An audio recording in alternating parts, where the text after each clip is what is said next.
بسم اللہ الرحمن الرحیم۔ السلام علیکم۔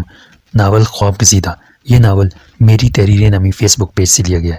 قسط نمبر 22، ایپیسوڈ 22۔ خالہ فرزانہ بڑی معاملہ فہم اور سمجھدار خاتون تھی۔ وہ فوراً معاملے کی نزاکت کو سمجھ گئی۔ انہوں نے فوراً کہا، ہاں ٹھیک ہے۔ تانیہ گرم شال اوڑھ کر واش روم میں چلی گئی اور جاتے جاتے کہہ گئی، خالہ میرے لیے کافی بچا کر رکھیے گا۔ اچھا۔ خالہ فرزانہ نے مسکراتے ہوئے کہا، بس چند دموں کا ہی فرق ہوا۔ ادھر تانیہ نے واش روم کا دروازہ بند کیا اور ادھر دردانہ کافی کا مگ لے کر اندر آئی اور آتے ہی بولی، بڑی بی بی یہ دروازہ کیوں کھلا ہے؟ دردانہ، تم خود ہی تو ٹھیک سے بند کر کے نہیں گئی تھی، کھلا چھوڑ گئی تھی اور وہ ہوا سے مزید کھل گیا، اب سوال مجھ سے کر رہی ہو؟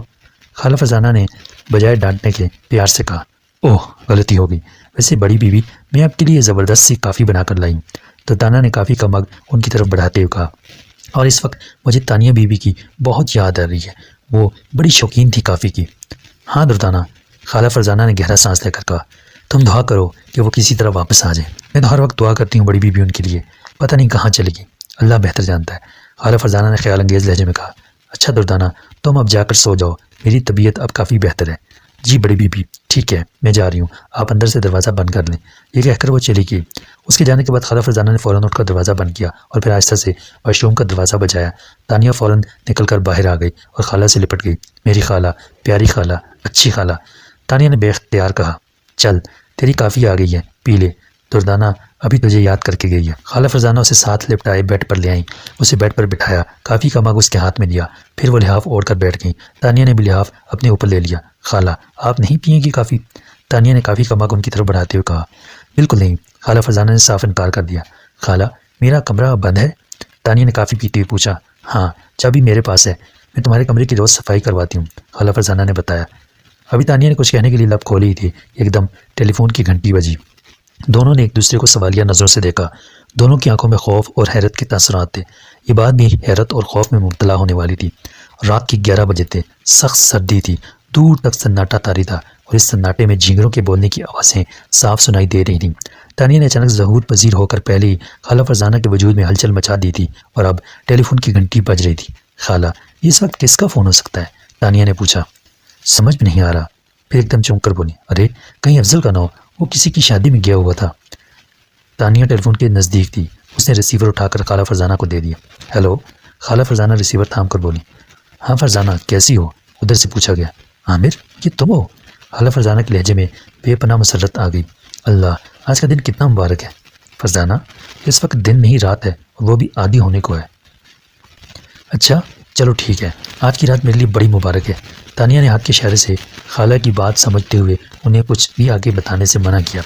اسے خدشہ ہو گیا تھا کہ کہیں اس کی آمد کی خبر نہ بتا دیں۔ خالہ فرزانہ نے اس کی بات سمجھ کر گردن ہلائی۔ وہ کیوں؟ جانتے بوجھتے انجان بننے کی کوشش کی گئی۔ تمہارا فون جو آیا، خالہ فرزانہ نے بات کا رخ تبدیل کیا۔ میں تو فون کرتا ہی رہتا ہوں، اس مرتبہ تو تم نے کافی دنوں کے بعد فون کیا ہے۔ فرزانہ پوچھو بھی نہیں کہ اتنی رات گئے میں نے فون کیوں کیا ہے؟ تم نے اس وقت فون کیا تو ضرور کوئی خاص بات ہوگی۔ ہاں بہت خاص بات ہے، بڑی زبردست خوشخبری ہے، ایسی کہ سنو گی تو اچھل جاؤ گی۔ اللہ ایسا کیا ہو گیا؟ جلدی بتاؤ۔ اس خوشخبری کے ملتے ہی میں نے تمہیں فون کیا ہے۔ میرا جی چاہ رہا تھا کہ فوراً کسی کو یہ خوشخبری سناؤ، تمہارے علاوہ مجھے کوئی نظر نہ آیا، لہٰذا فوراً تمہارا نمبر گھما دیا۔ ترقی ہو بھی تمہاری، کیا اپنے کالج کے پرنسپل بن گئے؟ خالہ فرزانہ نے اندھیرے میں تیر پھینکا۔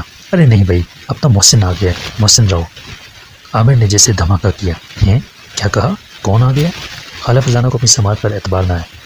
محسن راؤ کی بات کر رہا ہوں، راؤ شمشاد علی کے بیٹے کی۔ اللہ سچ؟ خالہ فرزانہ یہ خبر سن کر واقعی اچھل پڑیں۔ انہوں نے ریسیور ہاتھ رکھ کر تانیہ کو بتایا، محسن آ گیا ہے۔ تانیہ نے یہ خبر سن کر مصنوعی حیرت کا اظہار کیا، مگر اس نے دل ہی دل میں خدا کا شکر ادا کیا کہ محسن راؤ منصوبے کے مطابق انکل عامر کے پاس پہنچ گیا ہے۔ ہاں بھائی 100% سچ، عامر نے مستحکم لہجے میں کہا۔ کس طرح پہنچا؟ کہاں تھا وہ؟ خالہ فرزانہ نے بے قراری سے پوچھا۔ یہ لمبی کہانی ہے، پھر سناؤں گا، مجھے اس کی آمد کی بہت خوشی ہے، اب میں راؤ احمد علی کو ناکون چنے چبوا دوں گا۔ اچھا یہ بتاؤ تانیہ کی کوئی خیر خبر ملی؟ نہیں کچھ نہیں، خالہ فرزانہ نے تانیہ کی طرف مسکرا کر دیکھتے ہوئے کہا۔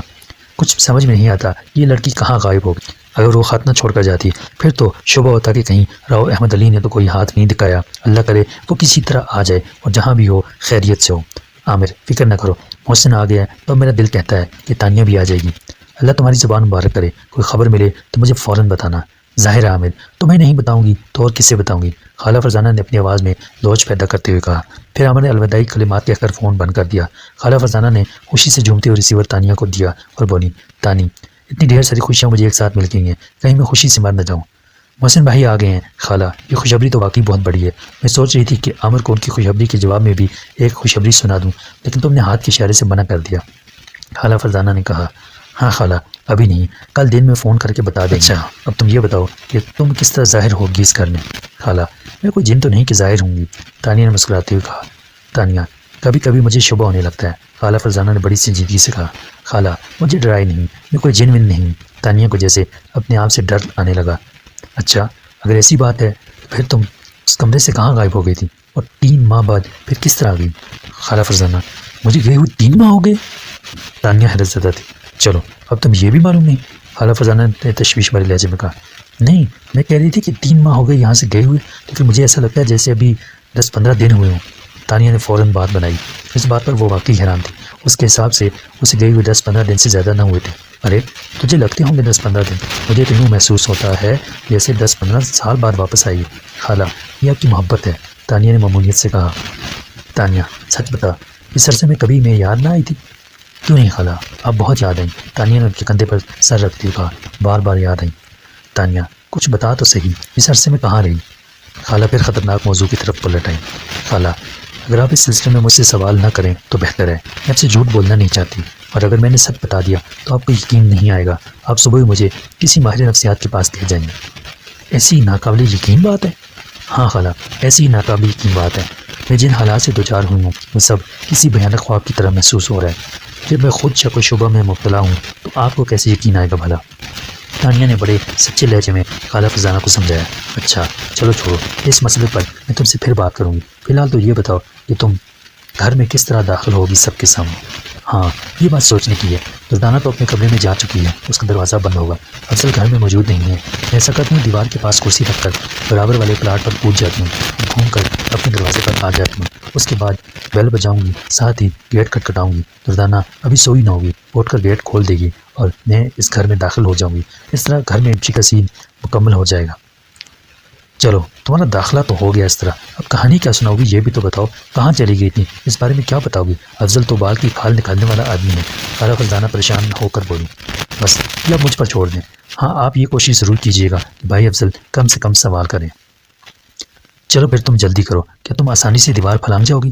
ہاں خالہ، ادھر سے کرسی پر چڑھ کر دیوار کودنا کوئی زیادہ مشکل کام نہیں، آپ ایسا کیجیے گا کہ دیوار کے پاس سے کرسی کی سیٹ کر دور کر دیجیے گا۔ ٹھیک ہے، تم میری وہ کرسی لے لو جو باہر پڑی رہتی ہے، اور ہاں، یہ شال اتار دو، ورنہ دردانہ تمہیں یہ شال اوڑے دیکھ کر پریشان ہو جائے گی۔ خالہ فرزانہ کو بر وقت شال یاد آ گئی۔ ہائے خالہ، مجھے سردی لگے گی، تانیہ سوکڑ کر بولی۔ بس 2-4 منٹ کی تو بات ہے، گھر میں آتی ہی یہ شال تمہارے اوپر ڈال دیں گے۔ ڈرامے کے سارے سین زبانی یاد کر لیے گئے، یہ طے کر لیا گیا کہ کیا کہنا ہے، کیسے کہنا ہے، پھر فوراً ایکشن شروع ہوا۔ تانیہ نے دیوار کے نزدیک کرسی رکھی، کرسی کے ذریعے دیوار پر چڑھنا کوئی مشکل کام نہ تھا، اور دیوار پر چڑھ کر دوسری طرف کودنا بھی مشکل نہ تھا، کیونکہ اس پلاٹ کی بنیادیں بھری ہوئی تھیں۔ تانیہ کو اس طرف کودتے ہی خالہ فرزانہ نے کرسی دیوار سے دور کر دی اور اپنے کمرے میں آ گئی۔ کمرے میں آتے ہی گھر کی بیل بجی اور اس کے ساتھ ہی گیٹ کھٹکھٹانے کی زوردار آواز گونجی۔ وقفے وقفے سے بیل بج رہی تھی اور زور زور سے گیٹ کھٹکھٹایا جا رہا تھا۔ دردانہ ابھی سوئی تھی، وہی جانتی تھی کہ ابھی افضل صاحب آئیں گے، ان کے لیے گیٹ کھولنا ہوگا، اس لیے وہ چاہ رہی تھی کہ خالہ فرزانہ کے پاس بیٹھ کر ان کا انتظار کرے اور ان کے آنے کے بعد اطمینان سے سوئے، لیکن خالہ فرزانہ نے اسے اپنے کمرے میں جانے کا حکم دے دیا۔ اب وہاں بیٹھنے کا کیا جواز رہا، وہ اپنے کمرے میں چلی گئی اور جس بات کا ڈر تھا وہی ہوا، آتے ہی سو گئی۔ وہ بہت گہری نیند سوتی تھی۔ افضل رات کو کبھی کبھی دیر سے گھر آتا تو دروازہ پیٹتا رہتا، تب خالہ فرزانہ کو اٹھنا پڑتا، وہ دردانہ کو جا کر اٹھاتی، تب کہیں دروازہ کھلتا۔ اس وقت بھی یہی ہوا، بیل بجتی رہی، دروازے پر ٹھک ٹھک ہوتی رہی، لیکن دردانہ کے کان پر جوں تک نہ لگی۔ تب خالہ فرزانہ نے جا کر اس کے کمرے کا دروازہ بجایا، اسے آوازیں دیں۔ اچھا آ رہی ہوں کہ بچی، دروازے پر دیکھ کون ہے، افضل آیا ہوگا، یہ کہہ کر اس نے اپنے تکیے کے نیچے سے گیٹ کی چابی نکالی اور چادر اوڑھتی گیٹ کی طرف بھاگی۔ پھر اس نے گیٹ کے نزدیک جا کر پوچھا، کون؟ میں ہوں۔ تانیہ سردی کی وجہ سے کپکپانے لگی تھی، باہر بہت تیز اور ٹھنڈی ہوا تھی، اس لیے اس کے منہ سے لرزتی آواز نکالی۔ دردانہ فوری طور پر آواز پہچان نہ پائی۔ دردانہ، میں ہوں، دروازہ کھولو، میں ہوں تانیہ۔ دردانہ ابھی بھی آواز پہچان نہ پائی۔ کون؟ میں سمجھی نہیں۔ دردانہ، میں ہوں تانیہ۔ تانیہ نے جلدی سے کہا۔ کیا کہا؟ تانیہ بی بی آپ؟ تانیہ کی آواز سن کر دردانہ پر لرزہ طاری ہو گیا، خوشی کے مارے ہاتھ پاؤں پھول گئے۔ خالہ فرزانہ برآمدے میں کھڑی تھی، تانیہ نے انہیں کھڑے دیکھ کر ادھر سے آواز لگائی، بڑی بی بی، تانیہ بی بی۔ دردانہ نے خوشی سے نعرہ لگایا، کیا کہہ رہی ہو؟ خالہ فرزانہ نے کمال کا مکالمہ بولا، بالکل نیچرل۔ دروازے پر تانیہ بی ہیں جی؟ دردانہ سے خوشی نہیں سمٹ رہی تھی۔ تو پھر جلدی سے دروازہ کھول، وہاں کھڑی کیا کر رہی ہے؟ بی تالا کھول رہی ہوں۔ وہ واقعی تالا کھول رہی تھی لیکن اس کے ہاتھ قابو میں نہیں تھے، ہماری خوشی کو اس پر لرزت آ رہی تھا، چابی تالے میں جا نہیں رہی تھی۔ دردانہ جلدی کرو، دروازہ کھولو۔ ادھر تانیہ سردی سے کام رہی تھی۔ بس بی اس نے جلدی سے گیٹ کھولا اور پھر بے اختیار اس سے گلے ملنے کے لیے آگے بڑھی، لیکن اچانک اسے اپنی حیثیت کا خیال آ گیا، اس گھر کی ملازمہ تھی۔ بی آپ سچ میں آ گئی؟ اس کی آواز میں کپکپاہٹ تھی۔ تانیہ نے اپنا ہاتھ چھڑا کر اسے فوراً اپنے گلے لگا لیا۔ دردانہ تم کیسی ہو؟ دردانہ نے کوئی جواب نہ دیا، وہ کیسے جواب دیتی، اس نے رونا شروع کر دیا تھا۔ آہستہ آہستہ چلتی ہوئی خالہ فرزانہ بھی نزدیک آ گئی۔ تانیہ نے دیکھ کر دردانہ کو چھوڑ کر ان سے لپٹ گئی۔ میری خالہ، میری بچی، تو کہاں چلی گئی تھی؟ یہ کہتے ہوئے وہ بھی خود پر قابو نہ رکھ سکی۔ پھر سے خالہ فرزانہ کو روتے ہوئے دیکھ کر اس کی آنکھوں سے بھی بن بادل برسات شروع ہوئی۔ وہ روتے ہوئے خالہ فرزانہ کو زور زور سے بھیج رہی تھی۔ تب خالہ فرزانہ کو خیال آیا کہ تانیہ کو سردی لگ رہی ہوگی۔ انہوں نے روتے روتے جلدی سے اپنی آنکھیں پونچھیں اور اپنی شال اتار کر فوراً اسے اڑا دی، اور پھر خالہ اسے اپنے کمرے میں لے آئیں۔ باہر اچھی خاصی سردی تھی، تیز ٹھنڈی ہوا چل رہی تھی۔ 5-7 منٹ میں ہی تانیہ پر کپ کپی طاری ہو گئی۔ خالہ فرزانہ نے اسے اپنے بیڈ پر بٹھا کر اس کے گرد لحاف لپیٹ دیا۔ بی آپ کے لیے کافی بنا کر لاؤں؟ دردانہ نے پوچھا۔ دردانہ جلدی کرو، اور سنو ایک انڈا بھی ابال کر لے آؤ، تانیہ کو سردی لگ رہی ہے۔ تانیہ کے بجائے خالہ فرزانہ بولی تو دردانہ جھٹ سے بولی میں یوں لائی۔ دردانہ نے چٹکی بجا کر کہا اور تیزی سے باہر نکل گئی۔ دردانہ کے کمرے سے نکلتے ہی گیٹ پر گاڑی کے ہارن کی آواز آئی۔ دردانہ جو کمرے سے نکل رہی تھی فوراً پلٹ کر واپس آئی اور خالہ فرزانہ سے مخاطب ہو کر بولی افضل صاحب ہیں، گیٹ کھول دوں؟ پھر لاتی ہوں کافی۔ ٹھیک ہے دردانہ، تم جاؤ اور صاحب کو بتا دو کہ تانیہ بی آ گئی ہیں۔ دردانہ بغیر جواب دیے کمرے سے نکل گئی۔ اتنی دیر میں گھر کی بیل بجنے لگی۔ دردانہ گیٹ پر پہنچی اور حسب معمول سوال کیا کون ہے؟ دردانہ گیٹ جلدی کھولو، ادھر سے افضل کی آواز سنائی۔ دردانہ نے گیٹ کا تالا کھول کر گیٹ کے دونوں پٹ کھول دیے۔ افضل گاڑی اندر لے آیا۔ دردانہ نے جلدی سے گیٹ بند کر کے تالا لگایا اور اس سے پہلے کہ افضل گاڑی مقفل کر کے کمرے کا رخ کرتا، دردانہ دوڑتی اس کے سر پر پہنچ گئی۔ اللہ، دردانہ خیر تو ہے؟ افضل اس کو اس طرح بھاگتے دیکھ کر پریشان ہو گیا۔ صاحب جی خیر ہے، سب خیر ہے، بلکہ کچھ زیادہ ہی خیر ہے۔ وہ بے پناہ خوش تھی۔ دردانہ کیا ہو گیا ہے؟ تمہارا کوئی پرائز بانڈ نکل آیا ہے کیا؟ افضل نے ہنس کر کہا ارے نہیں صاحب، بڑی زبردست خوشخبری ہے آپ کے لیے۔ میرے لیے؟ افضل حیران ہوا۔ صاحب جی ہم سب کے لیے۔ اچھا کہاں ہے وہ خوشخبری؟ صاحب جی بڑی بی کے کمرے میں جائیں اور وہاں جا کر دیکھیں کیا زبردست خوشخبری ہے۔ اچھا میں ابھی جا کر دیکھتا ہوں۔ افضل تیز تیز قدم بڑھاتا خالہ فرزانہ کے کمرے کی طرف چل دیا اور دردانہ کچن کی طرف چلے گئی۔ خالہ فرزانہ کا دروازہ بند تھا، اس نے ہلکا سا دھکا دیا تو وہ فوراً کھل گیا۔ دروازہ کھلتے ہی ایک چہرہ دیکھا جو اس کے ہوش اڑا دینے کے لیے کافی تھا۔ تانیہ لحاف اوڑے بیٹھی تھی، اسے دیکھ کر تیزی سے آگے بڑھا اور خوشی سے بولا آپ؟ تانیہ نے خوش دلی سے اپنا ہاتھ بڑھایا۔ افضل نے فوراً اسے تھام لیا۔ اچھا تو یہ ہے زبردست خوشخبری ہم سب کے لیے؟ کیا دردانہ نے تمہیں نہیں بتایا تھا؟ خالہ فرزانہ نے مسکرا کر پوچھا۔ نہیں، اس نے بس خوشخبری کی نوید دی اور کہا کہ خوشخبری بڑی بی کے کمرے میں ہے، یہ نہ بتایا کہ کیسی۔ میں سمجھا کہ کسی قسم کی خوشخبری ہوگی لیکن بالکل اندازہ نہیں کر پایا۔ تانیہ کا تو مجھے گمان تک نہیں تھا۔ اچھا بھائی، اس کا مطلب آپ مجھے بھول گئے؟ تانیہ نے پیار بھرا شکوہ کیا۔ آپ کو کون بھلا بھول سکتا ہے؟ ذرا خالہ سے پوچھیں، روز ہی ذکر رہتا تھا۔ تانیہ یہ بات صحیح ہے، خالہ فرزانہ نے تائید کی۔ یہ بیچارہ روز ہی اس گتھی کو سلجھانے کی کوشش کرتا تھا کہ تم اچانک کہاں چلی گئی، لیکن کچھ سمجھ میں نہیں آتا تھا۔ جی ہاں تانیہ، آپ کی گمشدگی اور پھر وہ خط، اگر وہ خط نہ ملتا تو پھر میں پولیس سے مدد ضرور لیتا۔ اس کا مطلب ہے کہ میرا خط چھوڑ کر جانا بہتر ہوا۔ ہاں بالکل، اس کا ایک فائدہ یہ ہوا کہ کم از کم ہمیں یہ معلوم ہو گیا کہ آپ جہاں بھی گئی ہیں اپنی مرضی سے گئی ہیں، افضل نے کہا۔ اسی دوران دروازے پر دستک ہوئی۔ دردانہ ٹرے ہاتھ میں لیے اندر آ گئی۔ یہ کیا لائی ہو؟ افضل نے ٹرے پر ایک طائرانہ نظر ڈالتے ہوئے پوچھا۔ بی جی کے لیے کافی لائی ہوں، کیا آپ انڈا کھائیں گے؟ بھائی میں کھانا کھا کر آیا ہوں، میرے لیے کافی ہی بہت ہے۔ دردانہ نے جلدی سے انڈا چھیل کر چھری سے اس کے 4 ٹکڑے کیے، اس پر ہلکی سی کالی مرچ لگائی، کانٹا رکھ کر پلیٹ تانیہ کی طرف بڑھا دی۔ انڈا کھا کر کافی کا مگ تانیہ نے ہاتھ میں لے لیا اور دھیرے دھیرے کافی کی چسکی لینے لگی۔ زبردست دردانہ، تمہارا کوئی جواب نہیں، بہت عمدہ کافی بنائی ہے۔ بی آپ مجھے بہت یاد آتی تھی۔ اچھا کوئی خاص وجہ؟ تانیہ نے شرارت سے پوچھا۔ آپ سے ڈھیر ساری باتیں سننے کے لیے، دردانہ نے معصومیت سے کہا۔ دردانہ کی یہ بات سن کر تینوں نے کہا لگایا۔ دردانہ ابھی کمرے میں رکنا چاہ رہی تھی، اسے تانیہ سے خاص لگاؤ تھا۔ تانیہ نے اسے کبھی ملازمہ نہیں سمجھا تھا، اس کا رویہ اس کے ساتھ ہمیشہ دوستانہ ہوتا تھا، لیکن یہ موقع ایسا نہ تھا کہ وہ وہاں مزید رک سکے، اس لیے وہ باوجود اپنی خواہش کے اپنی مرضی سے رک نہیں سکتی تھی جب تک کہ اسے کوئی رکنے کو نہ کہے، اور اسے رکنے کو کسی نے نہیں کہا، لہٰذا وہ فوراً ہی کمرے سے نکل گئی۔ دردانہ کے جانے کے بعد افضل نے فوراً سوال کیا، آپ کے ساتھ کیا ہوا تھا؟ آپ کہاں چلی گئی تھی؟ اب ایک مشکل مرحلہ پیش ہو چکا تھا۔ تانیہ کے پاس افضل کے سوال کا کوئی جواب نہ تھا۔ وہ اسے سچ بتا دیتی کہ وہ کہاں چلی گئی تھی تو اس اصل بات اور رودات کو سن کر افضل نے اسے پھٹی پھٹی آنکھوں سے دیکھتے رہنا تھا اور یہ سوچنا تھا کہ تانیہ اپنے چہرے مہرے سے پاگل تو نہیں لگتی، باتیں پاگلوں والی کیوں کر رہی ہے۔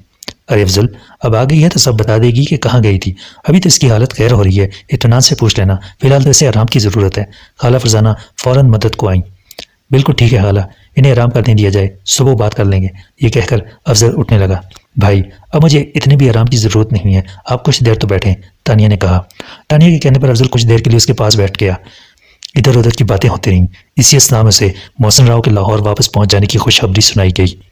محسن راؤ کی آمد کی خبر سن کر افضل نے خالہ فرزانہ سے مخاطب ہو کر پوچھا، خالہ ایک بات سچ بتائیے گا، آج صبح آپ نے کس کا منہ دیکھا تھا؟ کیوں؟ خالہ فرزانہ نے اسے ترچھی نظروں سے دیکھا۔ دیکھے نا آج کا دن کس قدر خوش نصیبی پر مبنی ہے، خوشخبری پر خوشخبری چلی آ رہی ہے، افضل نے ہنس کر کہا۔ مجھے تو یاد پڑتا ہے تمہارا ہی دیکھا تھا، خالہ فرزانہ نے مذاق کیا۔ مذاق نہ کریں، میرے آنے سے پہلے تو دردانہ آپ کے پاس آتی ہے۔ ارے ہاں واقعی، سب سے پہلے تو میں نے دردانہ کی شکل ہی دیکھی تھی، لیکن وہ تو میں روز ہی دیکھتی ہوں۔ آج صبح میں نے تانیہ کی تصویر دیکھی تھی، یہ مجھے بڑی شدت سے یاد آ رہی تھی۔ ایسی ہی کچھ دیر مزید گفتگو چلی، اس کے بعد افضل اپنے کمرے میں چلا گیا۔ دوران گفتگو دردانہ برتن اٹھا کر لے جا چکی تھی۔ اسے تانیہ کا کمرہ کھولنے اور ٹھیک کرنے کی ہدایت دے دی گئی تھی اور اسے کہہ دیا تھا کہ وہ تانیہ کا کمرہ ٹھیک کر کے اپنے کمرے میں جا کر سو جائے۔ افضل کے جانے کے بعد خالہ فرزانہ کو اچانک عامر کا خیال آیا۔ کیوں تانیہ، تمہارے انکل عامر کو فون نہ کریں؟ اب تو تمہاری آمد سب پر کھل گئی ہے، خالہ فرزانہ نے خیال ظاہر کیا۔ مگر تانیہ نے گھڑی پر نظر ڈالتے ہوئے کہا، خالہ 12 بج رہے ہیں، اب تک تو انکل عامر سو چکے ہوں گے، کوشش کر کے دیکھ لیتے ہیں، کیا پتہ آج جاگ ہی رہے ہوں۔ انہوں نے خوشخبری سنائی ہے تو ادھر ہماری طرف سے بھی خوشخبری کا جواب خوشخبری سے جانا چاہیے، بھائی ہم کیوں پیچھے رہیں؟ خالہ فرزانہ نے کہا، چلیں ٹھیک ہے، مزہ آئے گا۔ یہ کہہ کر وہ نمبر ڈائل کرنے لگی۔ اتفاق سے فوراً ہی نمبر مل گیا۔ پہلی گھنٹی بجنے کے بعد تانیہ نے ریسیور خالہ فرزانہ کی طرف بڑھا دیا۔ خالہ گھنٹی بج رہی ہے۔ خالہ نے ریسیور تھام لیا۔ تیسری گھنٹی بجنے پر ادھر سے کسی نے ریسیور اٹھایا۔ جب ہیلو کہا تو خالہ فرزانہ نے آواز فوراً پہچان لی، وہ عامر ہی تھے۔ عامر ابھی سوئے نہیں؟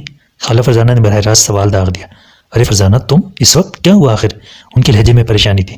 بھائی ہوا کچھ بھی نہیں، بس یہ خیال رہے کہ ہم بھی تم سے کم نہیں ہیں، خالہ فرزانہ نے ایک ادا سے کہا۔ اچھا خیر وہ تو مجھے معلوم ہے کہ تم بڑی چیز ہو۔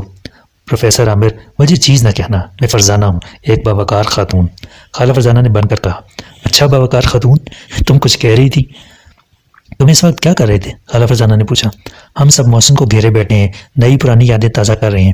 اچھا اب مجھ سے ایک دھماکہ خیز خبر سنو، میری تانیہ آ گئی ہے واپس۔ یہ خبر عامر کے لیے واقعی دھماکے خیز تھی۔ چند لمحوں کے لیے ادھر ادھر سناٹا طاری ہو گیا۔ عامر عامر، خالہ فرزانہ نے جلد جلد پکارا۔ ہاں فرزانہ سن رہا ہوں۔ عامر کی آواز وہ مشکل نکلی، یوں محسوس ہو رہا تھا جیسے وہ خوشی کی وجہ سے بول نہ پا رہا ہو۔ کب آئی تانیہ؟ وہ بمشکل بولے۔ تمہارے فون کے آدھے گھنٹے کے بعد اچانک بیل ہوئی، دردانہ سو چکی تھی، اسے جا کر اٹھایا۔ مجھے خیال یہ آیا تھا کہ افضل ہوگا کیونکہ وہ ایک شادی میں کیا ہوا تھا۔ گیٹ کھلا تو افضل کے بجائے تانیہ نکلی۔ عامر میں تمہیں بتا نہیں سکتی کہ مجھے کس قدر خوشی ہوئی، واقعی یہ تو بہت دھماکہ خیز خوشخبری ہے، لگتا ہے راؤ احمد علی کے دن پورے ہو گئے۔ عامر نے خود کو سنبھال کر کہا، پھر پوچھا، کہاں ہے تانیہ؟ ذرا میری بات کرو۔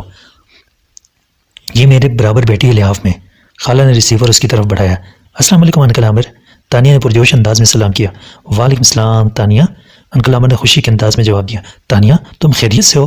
ہاں انکل عامر بالکل خیریت سے ہوں، اور ہر طرح سے خیریت سے ہوں، شکر ہے اللہ کا، انکل عامر نے کہا۔ پھر پوچھا، تم کہاں چلی گئی تھی تانیہ؟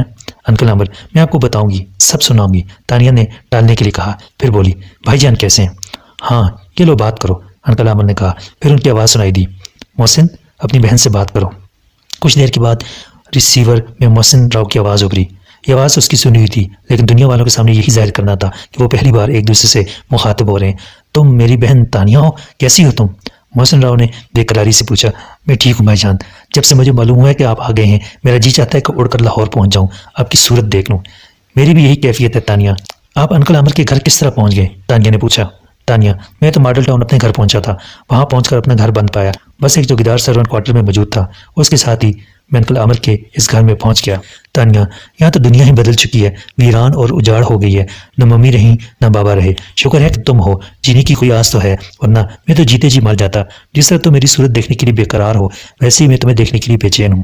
اب تم یہ بتاؤ کہ تم لاہور آؤ گی یا میں کراچی آؤں؟ محسن راؤ نے اپنا کردار بہت خوبصورتی سے نبھایا۔ بھائی جان آپ کراچی آ جائیں، یہاں خالہ سے بھی آپ کی ملاقات ہو جائے گی، پھر میں آپ کے ساتھ لاہور چلوں گی۔ ٹھیک ہے، میں پھر کل کراچی پہنچ رہا ہوں، ٹکٹ لے کر تمہیں فون کر دوں گا، تم ایئرپورٹ پر آ جانا۔ محسن راؤ نے فوراً فیصلہ سنا دیا۔ بالکل ٹھیک، تانیہ خوش ہو کر بولی۔ کوئی اور بات تو نہیں کرنی؟ نہیں بھائی، باتیں تو بہت ساری ہیں، لیکن اب آپ کو بھی آرام کرنا چاہیے، اب ساری باتیں ملاقات پر ہوں گی۔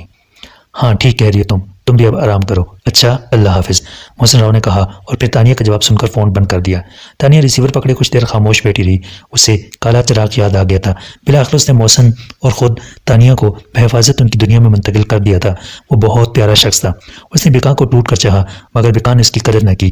وہ اس کے پیار بھرے دل پر مسلسل ضربیں لگاتی رہی اور کالا چراغ بڑے حوصلے سے اس کے لگائے ہوئے زخم سہتا رہا۔ نہ جانے وہ کس مٹی سے بنا تھا، مگر نہیں، وہ مٹی سے کہاں بنا ہوگا، مٹی سے تو بس انسان بنتے ہیں، وہ تو آگ سے بنا ہوگا۔ شاید اسی لیے عشق کی اتنی تپش برداشت کر گیا۔ محبت کی اتنی تپش برداشت کرنا آسان تو نہیں ہوتا۔ کیا سوچنے لگی؟ خالہ فرزانہ نے اس کے ہاتھ سے ریسیور لینا چاہا۔ ہاں کچھ نہیں خالہ، تانیہ نے کہا۔ وہ کیسے بتاتی کہ اسے کون یاد آ گیا تھا؟ اس نے ریسیور رکھا اور پھر بولی، اچھا خالہ، اب میں اپنے کمرے میں چلوں؟ نہیں بیٹا، آج میرے پاس ہی کیوں نہیں سو جاتی؟ خالہ فرزانہ نے التجا آمیز لہجے میں کہا۔ خالہ ٹھیک ہے، میں یہی سو جاؤں گی، بس تھوڑی دیر کے لیے اپنے کمرے میں ہوا ہوں، مجھے اپنا کمرہ بہت یاد آ رہا ہے، پھر ذرا کپڑے وغیرہ بھی تبدیل کراؤں گی۔ اچھا ٹھیک ہے، جاؤ، خالہ فرزانہ نے خوشی سے اجازت دے دی۔ تانیہ نے اپنا بیگ اٹھایا اور خالہ فرزانہ کے کمرے سے باہر نکل آئی۔ جب وہ اپنے کمرے میں جانے کے لیے سیڑھیاں چڑھ رہی تھی تو اسے ایسا لگ رہا تھا جیسے نہ جانے وہ کتنے عرصے بعد اپنے کمرے کی سیڑھیاں چڑھ رہی ہے۔ کمرے کا دروازہ بند تھا، وہ دروازہ کھول کر اندر داخل ہوئی تو یہ دیکھ کر حیران رہ گئی کہ دردانہ بیڈ سے ٹیک لگائے قالین پر بیٹھی دروازے کو تک رہی ہے۔ کمرے کی لائٹ جل رہی تھی، اسے دیکھ کر وہ فوراً کھڑی ہو گئی اور اس کے ہاتھ سے بیگ لے لیا۔ دردانہ، تم ابھی تک سوئی نہیں؟ تانیہ نے اسے حیرت سے تکتے ہوئے کہا۔ نہیں بی بی، میں آپ کا انتظار کر رہی تھی۔ تانیہ حیرت سے اسے تکتے ہوئے بولی۔ کیوں، کیا ہوا؟ ہوا تو کچھ نہیں، سچ بات یہ ہے کہ آپ کے پاس بیٹھ کر آپ کو دیکھنے کو جی چاہ رہا تھا۔ تم بھی اچھی خاصی باولی ہو، تانیہ ہنس کر بولی۔ وہیں خالہ کے کمرے میں بیٹھ جاتی، وہاں صاحب جی جو آ گئے تھے، پھر بڑی بی بی نے مجھے اپنے کمرے میں جانے کو کہہ دیا، دردانہ نے شکایت آمیز لہجے میں کہا۔ تم عجیب بیوقوف ہو، اگر میں اوپر نہ آتی تو پھر تم کیا کرتی؟ بس میں کچھ دیر اور انتظار کرتی، آپ نہ آتیں تو میں اپنے کمرے میں چلی جاتی۔ اچھا آؤ میرے پاس بیٹھو۔ تانیہ نے اسے اپنے بیڈ پر بیٹھنے کا اشارہ کیا، وہ خوشی سے بیٹھ گئی اور تانیہ کے پاؤں پکڑتے ہوئے بولی، لائیں بی بی، میں آپ کے پاؤں دبا دوں؟ نہیں، تم آرام سے بیٹھو، ابھی مجھے نیچے جانا ہے، خالہ کے پاس سونا ہے، میں یہاں اپنا کمرہ دیکھنے اور کپڑے تبدیل کرنے آئی ہوں۔ ٹھیک ہے بی بی، میں الماری سے آپ کے کپڑے نکال کر استری کر دیتی ہوں، آپ جب تک اپنے کمرے پر نظر ڈال لیں۔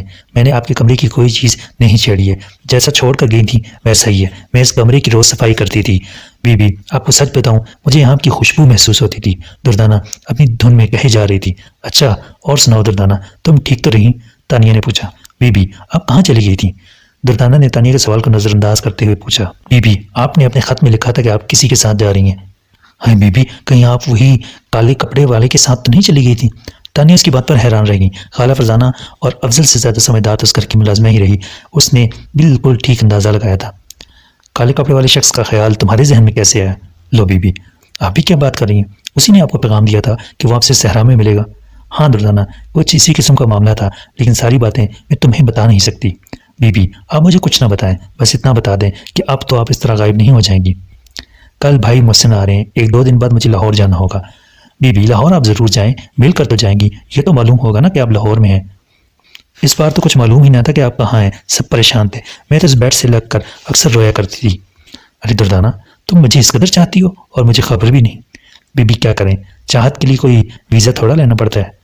دردانہ، تم کس قدر سمجھداری کی باتیں کرتی ہو، یہ مجھے آج پتہ چلا۔ بی بی، میری بیوقوفانہ باتوں کو سراہنے والی پہلی ہستی ہیں آپ۔ دردانہ نے کپڑے استری کر کے اس کے حوالے کیے اور بولی، آپ کپڑے تبدیل کر لیں، کہیں تو آپ کے لیے کافی بنا لوں؟ نہیں دردانہ، اب سونا ہے، دیکھو کیا وقت ہو رہا ہے۔ تانیہ نے گھڑی کی طرف دیکھتے ہوئے کہا اور پھر کپڑے لے کر واش روم میں چلی گئی۔ گرم پانی سے اس نے اچھی طرح منہ دھویا اور کپڑے تبدیل کر کے باہر آ گئی۔ دردانہ، آپ اجازت دو تو میں خالہ کے پاس چلی جاؤں، وہ میرا انتظار کر رہی ہوں گی۔ بالکل بی بی، آپ ضرور جائیں، انشاءاللہ اب صبح آپ سے ملاقات ہوگی۔ دردانہ کے جانے کے بعد اس نے اپنا بیگ کھولا، اس بیگ میں دیگر چیزوں کے علاوہ 2 تحفے تھے۔ پہلے اس نے ہیروں کا ہار نکالا، آئینے کے سامنے کھڑے ہو کر اسے اپنے گلے میں ڈالا، اس کی خوبصورت گردن ایک دم جگمگا اٹھی۔ اسے کاشگن یاد آیا، وہ کاشگن جو چاہے وفات میں رہنے والا سردار تھا۔ وہ پہلے پہل تو اسے دیکھ کر کافی غصہ ہو گیا تھا اور اسے اپنی قید میں کر لیا تھا، لیکن بعد میں دادا اعظم ان سے خواب میں ملے تو اس سردار کا رویہ ایک دم تبدیل ہو گیا تھا۔ بقول خالہ فرزانہ کے دادا اعظم اکثر غیبی مخلوق سے باتیں کرتے تھے. کئی مسلمان جنات ان سے قرآن پاک پڑھتے تھے. کاشکن بھی انہی میں سے شاید کوئی ایک تھا یا پھر کوئی اور بات ہو. لیکن تانیہ سے ملنے کے بعد اسے اپنی دنیا میں روک لینے کے لیے مصر تھا. اسے اپنا سونے چاندی سے بنا محل بھی بخشنے کے لیے تیار تھا. پھر اسے کاشکن کا بیٹا راشمون یاد آیا. راشمون کو یاد کر کے اس کی دل کی دھڑکن تیز ہو گئی. اسے رخصت کرنے کے لیے تیار نہ تھا، مگر پھر بھی اپنے دل کے ہاتھوں مجبور ہو کر اس کا آخری دیدار کرنے محل کے باہر آ گیا تھا. اس نے تانیہ کو ایک بے حد حسین تحفہ دیا تھا. تانیہ نے بیگ میں ہاتھ ڈال کر وہ گلاب کی کلی نکال لی جو اس نے اس کی ریشمی زلفوں میں لگائی تھی. اس نے کہا تھا یہ کلی کبھی نہیں مر جائے گی. اگر مرجھا جائے تو سمجھنا راشمون اس دنیا میں نہیں رہا. وہ کلی ابھی تک تر و تازہ تھی اور اس کی مہک سے پورا کمرہ بھر گیا تھا. تانیہ دھیرے دھیرے چلتی ہوئی آئینے کے سامنے آئی اور پھر اس نے وہ گلاب کی کلی اپنی زلفوں میں لگانے کے لیے ہاتھ اوپر اٹھائے تو آواز آئی، ٹھہریں، یہ کلی میں خود اپنے ہاتھ سے تمہاری زلفوں میں سجاؤں گا. یہ آواز راشمون کی تھی. اس کے ہاتھ اٹھے کے اٹھے رہ گئے. اس نے چونک کر آئینے میں دیکھا، پھر فوراً پلٹ کر پیچھے نظر ڈالی.